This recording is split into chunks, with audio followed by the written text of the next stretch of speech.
Joining us now to talk a little bit more about this is Reverend James Galasinski, joining us from Albuquerque, New Mexico. Reverend, thank you so much for taking the time to join us. I know it's a bit late there where you are. You're welcome. It's great to be here. So if you could just tell our viewers around the world, what was your mission in Minneapolis? You've been there among many faith leaders who have traveled there amid ongoing ICE operations. What was your objective?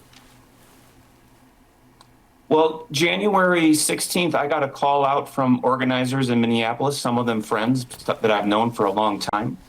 And they put out a call for clergy to come to Minneapolis. And they didn't give many details. And I felt a spark, something ignited me that I needed to go. And so it was a moment of moral clarity and faith. And I acted, and I asked my wife, and she said, go.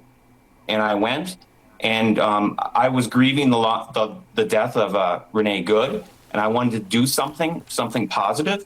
And I want from that last segment, I mean, Trump and Bovino and Noem are not telling the truth. They're lying. I want to be a truth teller.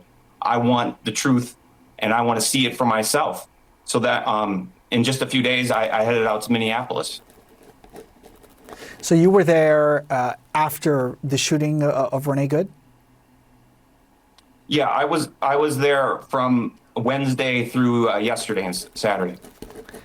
So knowing that ICE agents had already opened fire on one U.S. citizen, somebody who was supporting the anti-ICE cause on the ground, I mean, was it ever a concern for you and other members of your group as well that things had taken a deadly turn, obviously with no idea what was about to happen days later?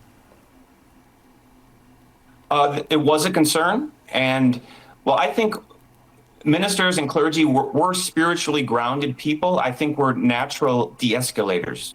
So we've been trained in our calling to pause, to breathe, to repeat phrases such as "We are all related."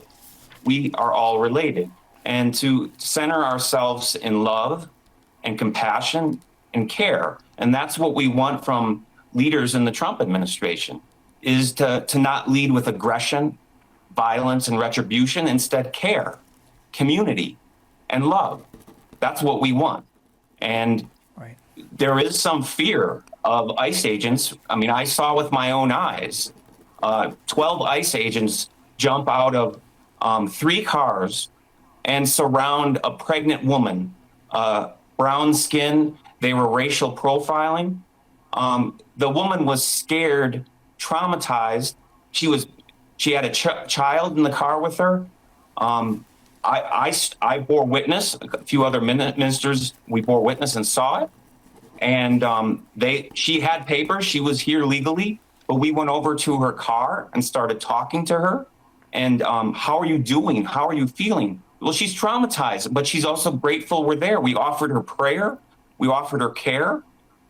The ICE agents right now in Minneapolis are terrorizing legal immigrants and citizens.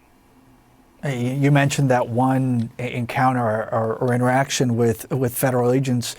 I mean, at any point, though, did you fear for your safety, given what had taken place in that shooting of Renee Good? And I mean, what was going through your mind during that moment? Yeah.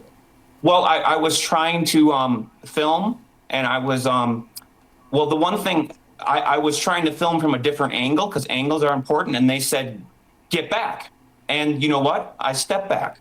I calmly stepped back. Sometimes being slow is safe, and I breathe a deep breath. I get grounded.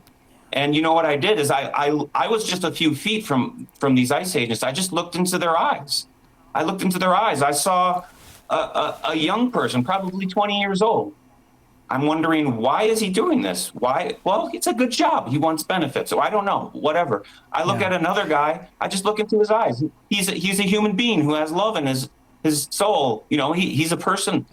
And I saw him. He didn't have gloves on. I'm like, why didn't you have gloves on? Oh, I didn't know. I'm trying to treat everyone like a human being with care. Reverend, I have a few more seconds with you. I'm wondering if you could offer just a final thought in the week ahead. I mean, what is your message to the community that you left behind for now? What do you hope will happen? That a spiritual message of support that you hope will resonate among everybody currently in Minneapolis amid these tensions? We are all related. We are in this together. No one is free until everyone is free. Collective liberation. We can do it. It's going to be a long road ahead, but together we can. Reverend James Skelesinski, thank you so much for bringing us up to speed on your visit and for your time. Thank you for having me.